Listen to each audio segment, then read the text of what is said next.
जैसे कि आप सभी जानते हैं, जैसे जैसे वक्त आगे बढ़ता जा रहा है, मदरसा टीचर्स की उम्मीदें और लगातार बढ़ती जा रही हैं। आज बात करेंगे, क्या सरकार अपने स्तर से उत्तर प्रदेश के 7442 मदरसों के लिए कितनी गंभीर है। साथ ही 11 दिसंबर 2024 को जो एडेड मदरसा का सम्मेलन होने जा रहा है, उसका उद्देश्य और उसका मिशन क्या है, इस पर भी आज चर्चा करेंगे। तीसरा अहम चीज जो लगातार टीचर्स साथी हमसे पूछ रहे हैं धरने को लेकर, उस पर भी आज विस्तार पूर्वक चर्चा करने के लिए जा रहे हैं। साथियों, हम लोग वीडियो में अंत तक बने रहें और जो टीचर्स चैनल पर नए हैं, चैनल को सब्सक्राइब करें। अजीज साथियों, सबसे पहले मैं उत्तर प्रदेश और अन्य राज्यों में हुए उपचुनाव में, विधानसभा चुनावों में भारतीय जनता पार्टी को मिली अपार सफलता की बहुत बहुत दिली मुबारकबाद पेश करता हूं और उन्हें हार्दिक शुभकामनाएं देता हूं। उत्तर प्रदेश के 22,000 मदरसा टीचर्स की तरफ से ढेर सारी बधाई और उम्मीद करता हूं कि उत्तर प्रदेश की सरकार मदरसा टीचर्स के लिए गंभीर होगी। वो उस काम को जो अभी पटल पर नहीं है, उसको आगे बढ़ाएगी। साथियों, टीचर्स के लगातार सवाल कि अभी निदेशालय स्तर पर, शासन स्तर पर कोई रूपरेखा प्रस्ताव से संबंधित नहीं है। साथियों, मैं आप लोगों को बता दूं, कोई भी गवर्नमेंट या राजनीतिक दल जब किसी प्रस्ताव को, प्रपोजल को तैयार कर उसको कैबिनेट में पास करती है और विधानसभा में लाती है, तो साथियों ऐसा नहीं है कि वो सार्वजनिक तौर पर खुले मंच पर ये फाइल को या उस पर हुई सिग्नेचर हस्ताक्षर फाइल को दिखाए, क्योंकि गोपनीयता काम होते हैं। लेकिन कुछ टीचर साथी इस बात को मान रहे हैं कि शासन स्तर से निदेशालय स्तर पर काम चल रहा है। और साथियों, मुझे विश्वास है जो इस स्कीम को हमारी देख रहे हैं माननीय दानिश आजाद अंसारी साहब,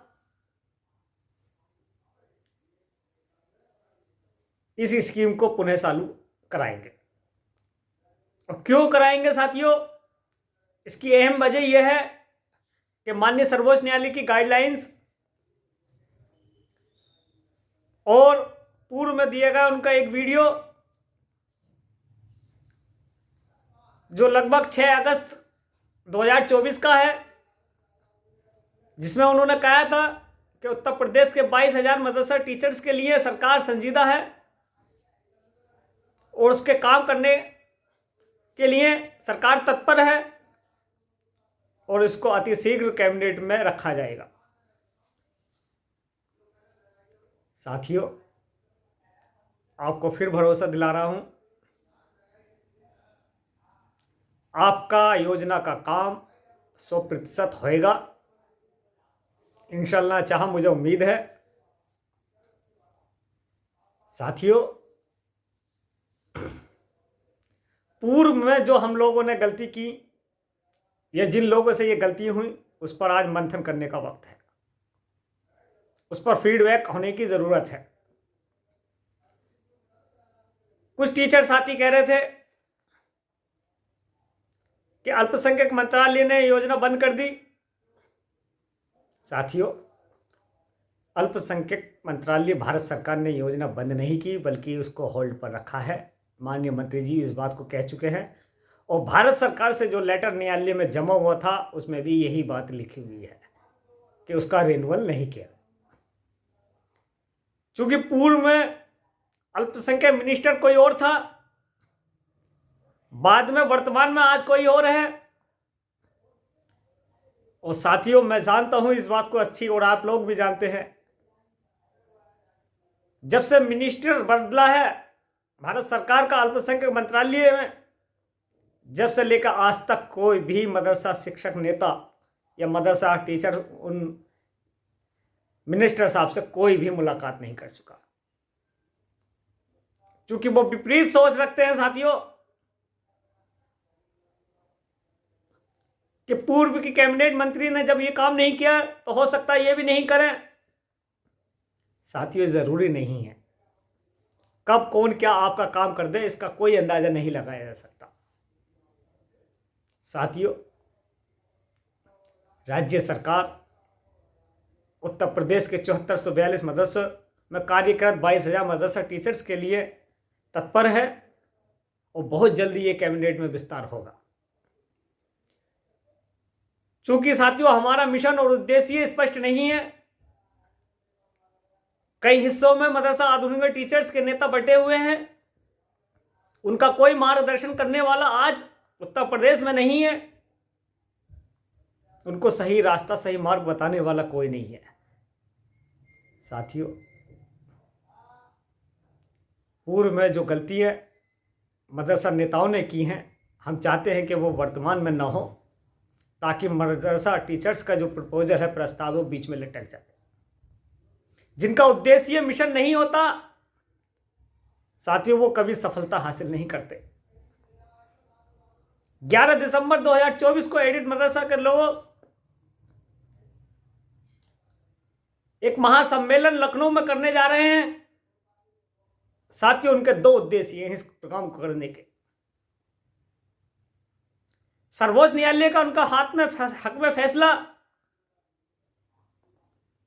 इससे वो दो काम करने के लिए जा रहे हैं, क्योंकि उनका एक उद्देश्य, एक मिशन है साथियों, उनकी एक रणनीति है। हमारे टीचर धरना देने जा रहे हैं, सरकार के खिलाफ नारेबाजी करने जा रहे हैं साथियों, तो दूसरी तरफ एडेड मदरसा के नेता सम्मेलन करने के लिए जा रहे हैं। कितना डिफरेंस है साथियों, ये कितना अंतर है ये।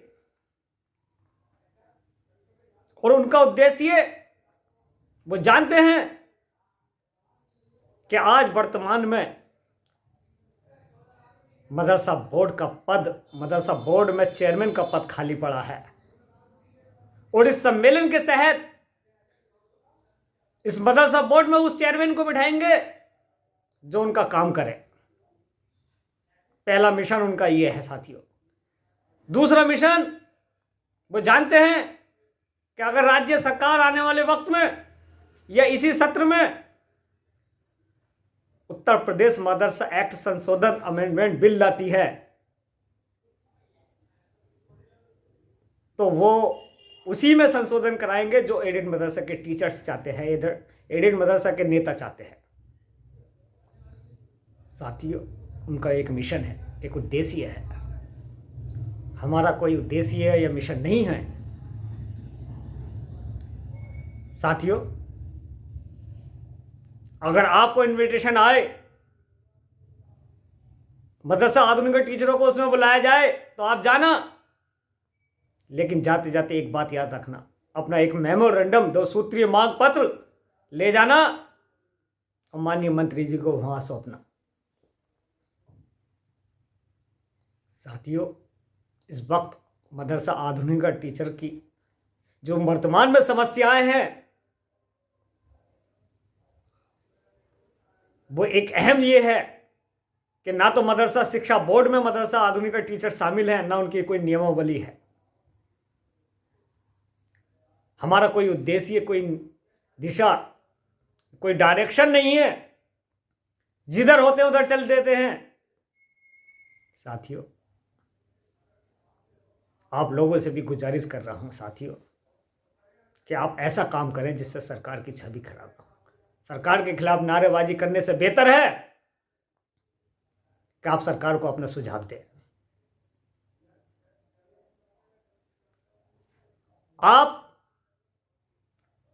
अगर सरकार के खिलाफ नारेबाजी करके बकाया मानदेय ले सकते हैं या 7442 मदरसों में कार्य के 22,000 टीचर्स का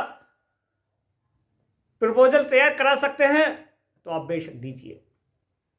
अगर आप नेता प्रतिपक्ष के टच में हैं और आपके ताल्लुकात अच्छे हैं तो इसका मतलब ये नहीं कि वो आपका काम करा देंगे। अगर उनसे ताल्लुकात हैं, आपके कांटेक्ट हैं, और नेता प्रतिपक्ष की ताकत बहुत बड़ी ताकत होती है साथियों, तो आप उनसे विधानसभा में, विधानमंडल में सवाल उठवाइए। वो कौन से सवाल होंगे साथियों? वो सवाल ये हैं कि 12 फरवरी 2024 को माननीय इलाहाबाद हाई कोर्ट ने मदरसा टीचर्स के फेवर में जो आदेश दिया उसका भुगतान क्यों नहीं किया गया? राज्य सरकार पुनर्विचार याचिका दाखिल क्यों की? सर्वोच्च न्यायालय की गाइडलाइन के अनुसार, सर्वोच्च न्यायालय के आदेश के अनुसार पैराग्राफ 6 में राज्य सरकार ने जो हल्फनामा दाखिल कर मदरसा टीचर्स का जिक्र किया है, ये क्यों किया? ऐसे सवाल लगवाइए साथियों। अगर आपकी जानकारी ताकत है तो आप दिशाहीन नहीं हो, आप दिशा में बढ़िए। आप मार्गदर्शन करने के लिए अगर तैयार हैं तो साथियों अपनी रणनीति को तैयार कीजिए। और जिनकी रणनीति दिशा तैयार नहीं होती वो कभी कामयाब नहीं होते। आप 1000 दिन बैठ जाएं किसी सरकार के खिलाफ, लेकिन आपका कोई काम नहीं कर सकता। आप सिर्फ टीचर का समय और पैसा बर्बाद कर सकते हैं। एक भी चीज आपकी सपोर्ट में, आपके फेवर में नहीं हुई आज तक। आपने भले से सरकार के खिलाफ धरना देकर कितनी दिया हो, लेकिन ना तो स्कीम रिन्यूअल हुई है, ना आपका बकाया मानदेय मिला है। इतना तो और हुआ है साथियों, जब पूर्व में आपने धरना दिया 18 दिसंबर अल्पसंख्यक दिवस के अधिकार दिवस पर, तो आपका अतिरिक्त राज्यांश खत्म हो गया। आप इसको भी स्वीकार कीजिए, आप इसको एक्सेप्ट कीजिए। साथियों, अगर आपके अंदर ताकत है, आपके पास बल है, आपके पास पैसा है, तो इसका सदुपयोग कीजिए, उसे सिस्टम में लगाइए। और नेता प्रतिपक्ष से आपके ताल्लुकात हैं, संबंध हैं, और आपकी हमदर्दी करना चाहते हैं तो विधानसभा में ऐसे सवाल लगवाइए जिससे सरकार तक इसका असर पड़े। दूसरी एक अहम चीज ये, माननीय इलाहाबाद हाई कोर्ट का भी फेवर हमारे हक में होने जा रहा है। और साथियों ये भी सवाल लगवाइए, क्या सरकार फिर सुप्रीम कोर्ट जाएगी? ऐसे सवाल विधानसभा में उठवाइए सरकार से, नेता प्रतिपक्ष के नेताओं से ये सवाल लगवाएं कि एक तरफ राज्य सरकार दावा कर रही है कि हम मदरसा टीचरों को मोटिवेशन कर रहे हैं, उसको रेगुलेट कर रहे हैं, और दूसरी तरफ न्यायालय में वो मदरसा टीचर के खिलाफ हल्फनामा दाखिल कर रहे हैं। साथियों ये बहुत ही समझ और सूझबूझ का वक्त है, ना कि जज्बात का वक्त है। इसलिए साथियों आप लोगों से गुजारिश कर रहा हूं कि जो भी टीचर्स सरकार के खिलाफ नारेबाजी करने जा रहे हैं, पहले एक बार और मंथन कर ले, सोच विचार कर ले, उसके बाद ही अगला कदम उठाएं।